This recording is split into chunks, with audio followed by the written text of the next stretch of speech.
நான் ரீசெண்டா இந்த மல்டி ஃபங்க்ஷனல் சாப்பர் ஒன்று வாங்கினேன். இதுல வந்து ஒரு ஹேண்ட் பிளெண்டர் ஃபிட்டிங் வருது. இதுல கீரை கடையலாம், மசியல் எல்லாம் பண்ணலாம். சின்ன பசங்களுக்கு சாப்பாடெல்லாம் பிளெண்ட் பண்ணி கொடுக்கறதுக்கு கூட பயன்படுத்தலாம். இது போக ஒரு சாப்பர் ஃபிட்டிங் வருது. இதுல வெஜிடபிள்ஸ் எல்லாம் சாப் பண்ணிக்கலாம். இதுக்கப்புறமா ஒரு விஸ்கர் வருது. இதை வச்சு மோர் அடிக்கிறதுக்கு, முட்டை கலக்கிறதுக்கெல்லாம் யூஸ் பண்ணிக்கலாம். இந்த சாப்பரை வச்சு நம்ம சப்பாத்தி பூரிக்கெல்லாம் மாவு பிசைய முடியும் அப்படின்னு உங்களுக்கு தெரியுமா? ஒரு கப் அளவு கோதுமை மாவு சேர்த்துக்கிறேன். கொஞ்சமா உப்பு, ஒரு ஸ்பூன் ஆயில் சேர்த்துட்டு இதுக்கு அரை கப் அளவு தண்ணி சேர்த்துக்கிறேன். இப்போ லிட்டு போட்டு இதை ஒரு 5-6 தடவை பல்ஸ் பண்ணா போதும். சூப்பரா சப்பாத்தி மாவு பிசைஞ்சிருது. பாருங்க எவ்வளவு சூப்பரா ரெடி ஆயிருச்சுன்னு. இதை ஒரு பிளேட்ல எடுத்துக்கிறேன். சாப்பர்ல அதிகமா ஒட்டல, ரொம்ப ஈஸியா 1-2 நிமிஷத்துலயே நம்ம சப்பாத்தி மாவு பிசைஞ்சிடலாம்.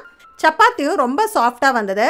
இப்போ ரசத்துக்கு கொஞ்சமா பெப்பர், சீரகம் எல்லாம் பொடி பண்ணணுங்கும் போது இந்த ஹேண்ட் பிளெண்டர் ஃபிட்டிங்ல அந்த பெப்பரை சேர்த்துட்டு மேலே ஒரு கவர் போட்டு டைட்டா பிடிச்சிக்கலாம். இப்போ ஒரு 5-6 பல்ஸ் பண்ணா போதும். அந்த பெப்பர்லாம் சூப்பரா கிரஷ் ஆயிருச்சு. பாருங்க நம்ம உரல்ல இடிச்ச மாதிரி கிரஷ் ஆயிருக்கு. இதே போல நம்ம மிக்ஸி ஜார்ல கொஞ்சமா இஞ்சி பூண்டு அரைச்சா அது சரியாவே அரைப்படாது. இந்த ஹேண்ட் பிளெண்டர்ல அந்த இஞ்சி பூண்டை சேர்த்துட்டு அதே மாதிரி கவர் போட்டு டைட்டா பிடிச்சிக்கலாம். ஒரு 7-8 தடவை பல்ஸ் பண்ணா போதும். இந்த மாதிரி கிரஷ் ஆயிருச்சு. நம்ம உரல்ல இடிச்ச மாதிரி நல்லா கிரஷ் ஆயிருக்கு. இந்த டிப் உங்களுக்கு யூஸ்ஃபுல்லா இருக்குன்னு நினைச்சீங்கன்னா கண்டிப்பா கமெண்ட்ஸ்ல சொல்லுங்க. இதோட ஃபுல் வீடியோ கீழே டேக் பண்ணியிருக்கேன். அதுல ப்ராடக்ட் லிங்க்கும் கொடுத்துருக்கேன். செக் பண்ணி பாருங்க.